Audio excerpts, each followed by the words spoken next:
Hey friends, welcome back to PopFlix Recap. Today, we're diving into the 2020 disaster thriller Greenland, a story about one family's desperate fight for survival as the planet faces a cataclysmic natural disaster. Let's jump right in. Our story opens with the view of a massive construction site. Two men are discussing delays, and it's clear the one in charge, John, isn't happy. Moments later, we see him driving, the radio buzzing with news about a huge interstellar comet named Clark that's going to pass close to Earth. John finally reaches a suburban home, hesitating before going in. Inside, we meet his wife, Ally, jogging on a treadmill. The air between them is awkward. Clearly, things aren't great in their marriage. Their conversation turns to their young son, Nathan, who's excited about his upcoming birthday party. When Nathan arrives, he lights up seeing his dad. He even shows him a drawing he made of the comet. But we also learn something serious. Nathan is diabetic, which instantly raises the stakes. As the three of them sit in the living room watching the news, scientists explain that Clark is made of multiple icy fragments hurtling toward Earth. Still, no one seems too alarmed. That night, John moves back into the house, taking the guest room. The next morning, the news repeats that fragments will hit Earth, but insists there's no reason to worry. John's cleaning the grill for the party when Ally asks him to run to the store. He takes Nathan along. At the store, something strange happens. While in the parking lot, people look up. The comet is visible in the sky. Inside, as they shop, John's phone suddenly buzzes with a presidential alert. It's not a weather warning or test. It's an automated message saying that he, Ally, and Nathan have been selected for emergency shelter relocation. Strangely, no one else in the store gets the same alert. Back at home, Ally doesn't see the warning at first, but John arrives and urgently asks if she got the same message. She brushes it off as a test, but when he mentions seeing military vehicles rushing past, her concern grows. They return to the living room where guests are glued to the TV, waiting for a fragment to splash into the Atlantic. The countdown begins. 3, 2, 1, and nothing. Silence. Then a low rumble. Birds scatter, and out of nowhere, a massive shockwave slams into them, shaking the house.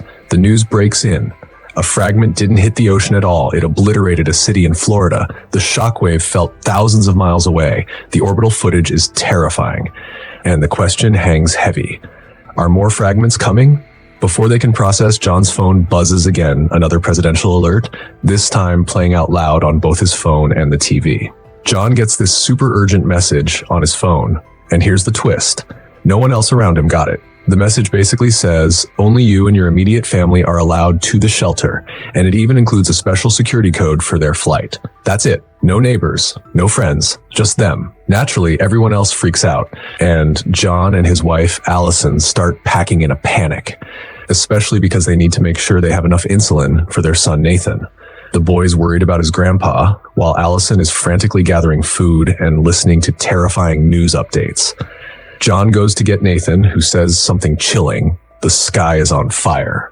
When they leave their driveway, they notice their friends didn't get the same call. And one friend shares a horrifying update. A massive piece of the comet, nicknamed the Planet Killer, will slam into Earth in just 2 days. As they're leaving, another neighbor rushes over, begging them to take her daughter. John refuses, reasoning that even if they did bring her, she might be turned away at the airbase. The decision sparks tension between him and Allison in the car.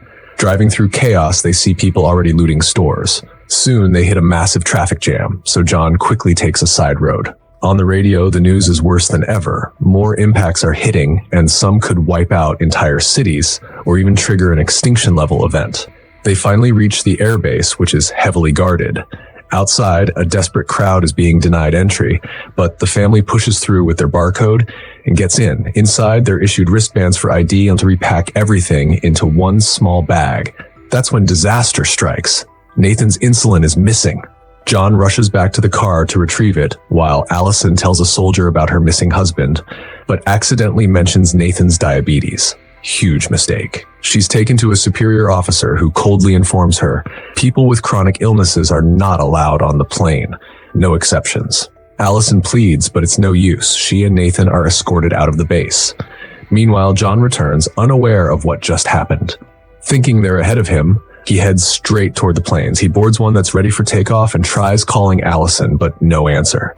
A passenger spots the insulin and warns John about the no chronic illness rule, and the truth begins to sink in. Panicking, John demands to get off the plane, but at that exact moment, chaos erupts. The base is breached, people start shooting at the military, and to make matters worse, the plane John is on suddenly has a fuel leak. John tells everyone to get out, bolts away, and boom, the plane explodes, setting off a chain reaction. While he's dealing with this, John learns the worst news. His family has been rejected from the evacuation. Meanwhile, Allison and Nathan are already back at the car, but Nathan's insulin supply is running dangerously low. The scene outside the base is pure madness, so John takes a while to get back. When he finally reaches the car, he finds a note from Allison. She's taking Nathan to her dad's house.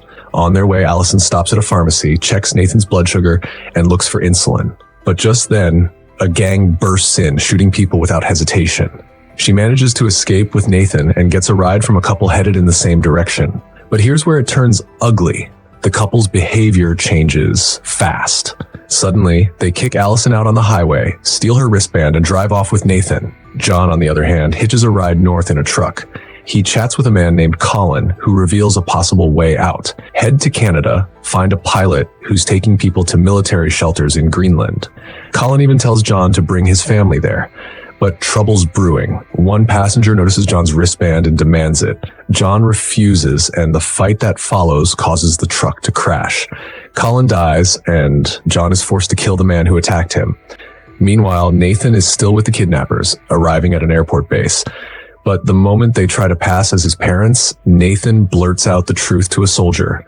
These aren't my mom and dad. The kidnappers are escorted away, and Nathan is taken inside. Allison finally makes it there too, searching frantically from one checkpoint to another until she finds him. Relief floods in, he's safe, and the nurses have already given him insulin. They even arrange for her to get medicine and a military ride to her father's city. John, exhausted and desperate, breaks into a house for food and water. On TV, he sees the terrifying update. The main impact will hit in less than 24 hours. He finds car keys, drives straight to Allison's dad's place, and finds him playing cards like nothing's happening. But this is no time for grudges. They agree to work together and find Allison and Nathan before it's too late. After a long, tense separation, Ally and Nathan finally make it to a gas station and call home. John and Ally's father rush to pick them up, and at last, the family is reunited. Back at the house, John shares the news he's been holding on to. The information about the Greenland shelters is real. If they want a chance to survive, they need to head to Canada and catch a flight there. They pack up quickly, but Ally's father refuses to join them, choosing to stay behind in his home. Before they leave, he hands John a gun for protection, says a heartfelt goodbye, and watches them drive away. On the road, John and Ally reconnect, promising they'll stay together no matter what. But survival is never simple. They hit a blockade, and just then, pieces of the Comet start raining down. Chaos erupts.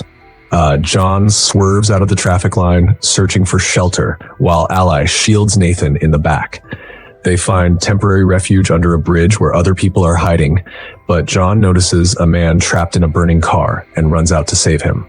That night, they push onward, crossing into Canada. The radio crackles with devastating news. The biggest chunk of the comet is about to hit, and it will wipe out over 75% of all life on Earth. There's no time to lose.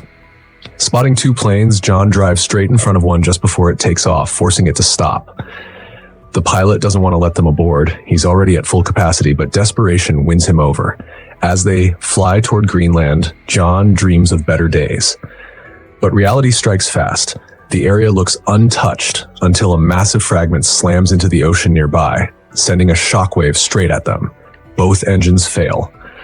The pilot fights to keep them airborne, gliding the plane down for a rough landing right into a glacier. The pilots are badly injured, pinned inside. John spots a military plane landing in the distance. He gathers everyone from their crashed plane and leads them across the ice. A military truck picks them up and rushes them to the shelter.